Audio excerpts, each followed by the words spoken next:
Oh, hello. Um, we're going to go through the last two chapters here and see if we can't get you ready for your assessment. Hopefully the diary entries are done and also the research project should be happening. But for the analytical piece, hopefully there's some information here that I can pass on to you that will help form your argument to that question, whether humanity's dependence on technology is a dangerous thing. Okay, so we start with page 110, that's on chapter 19. There's a little line there that says, the paragraph, should I say, says, that was where Ben was going now. If I followed him, then maybe I could hack directly into the Your Life servers and take the network down. It was the only chance I had left. Now, Christopher Edge is saying two sort of things here, that is two.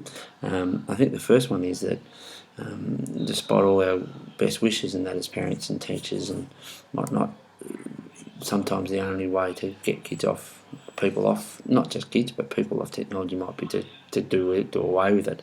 And that would be very drastic and would change our lives, but maybe that would be of a benefit to society.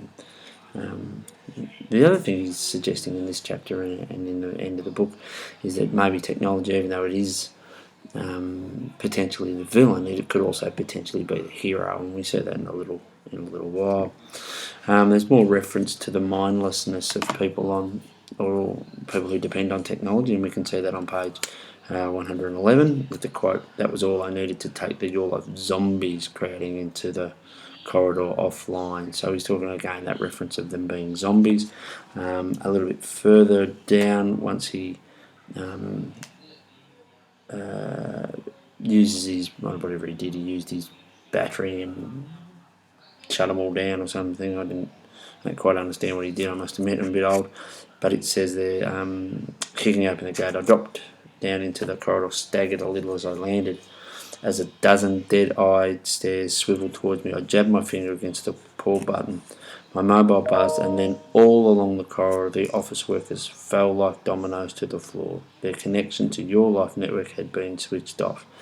And again, suggesting that once he turned it off, they all followed suit. There was no individuality there, and they all did the exact same thing. But also that the fact that once their social media was disconnected, they were dead virtually, or of no use. And that again goes into that reliance on technology and particularly social media.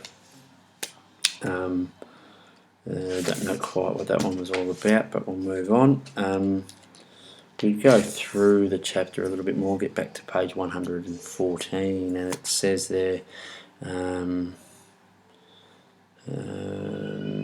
it's a quote from Milo Bay actually, and it's sort of almost in desperation. It says, "You should have let me hook you up to the Your Life network," he shouted over the deafening drone of the cooling fans.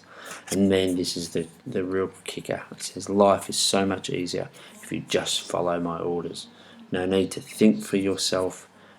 Now I'm going to make you suffer." That line, no need to think for yourself, is what we all fear as parents and teachers and adults, and also some of the more intelligent young people out there, that if social media tells us what to do, then we lose that ability to think for ourselves, and then come back to the zombies and things that he mentioned a bit earlier. I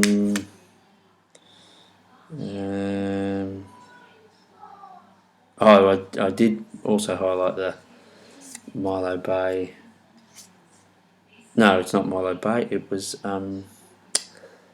Luke's line about being the Xbox Connect, what is it, Fight Star champion, which I don't know, I often hear kids tell me how smart they are or how good they are at something when it's actually something they do online. They're good at puzzles, or they're good at solving problems, but they're really online stuff, and or they've got lots of friends, and they're only online friends, so they're not real friends, they're not real puzzles, they're online ones. And I remember in class when we read that bit and everyone laughed, which I thought was interesting, because there's also a lot of kids in the class who would count how many Facebook friends or Twitter followers or Kickstarter, or not Kickstarter, Kick or whatever friends we have, but none of those are real friends. So the idea that he's a Connect fighting champion, it's got no relevance to real life. He'd still get his butt kicked, I imagine. But of course, in the book, it's his saviour, and he uses that to beat Milo, which is interesting. I've got an interesting reference down the bottom here. I don't know if anyone else spotted it, but in all the computer network that Milo Bay had set up, and all these massive big machines, there was this tiny, tiny little USB slot that proved to be the weakness, and I was immediately drawn to Star Wars. For those that haven't seen the film, there's this enormous spaceship or Death Star with one tiny little weakness, and it brings everything down. And I think Christopher Edge is not very subtly tapped into that common knowledge that Star Wars, but it also shows that no matter how clever we are, how clever we think we are with technology, there's always a weakness. We can always switch it off. We can always put something in the USB or flick the power, and it's certainly out. And this is where it gets to that interesting concept that we talked about, that technology might actually be the saviour, because despite Milo Bay and his Your Life ruining everything, or potentially ruining everything, it was the apocalypse worm, another piece of technology that in fact saved the day. So and if you throw in the kickbox and on Connect, those two things sort of saved the day ultimately. So there's a bit of Christopher Edge almost saying at the end there that maybe it's not so bad, but I think his argument that it was mind-numbing and turning us into zombies was a bit stronger. We get to chapter 20, and there's not much in chapter 20. It's more just a summary of how the story finishes. I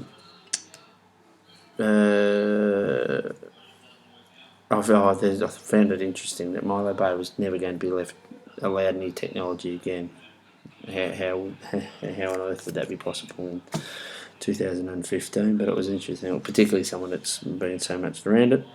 And then there's almost a summation of what Christopher Edge is trying to say to you as the audience or as the reader, on the bottom of page 118, where it says, "I frowned at the thought nobody should have the power to control another person's mind, not even the elite." So he's sort of saying, regardless of whether you're good or you're bad, or whether your motivations are good or bad, you don't have the right to control anyone else. And that comes through pretty clear throughout the whole book. Okay, that's us about done. Hopefully there's some bits in there. Please feel free to rewind and hit these as much as you can. Obviously, if you don't access them, you can't use them, and that would be a shame. So our in-class essay will be Monday of next week, so hopefully you are using your time off to get yourselves ready. Anyway, alright, bye-bye.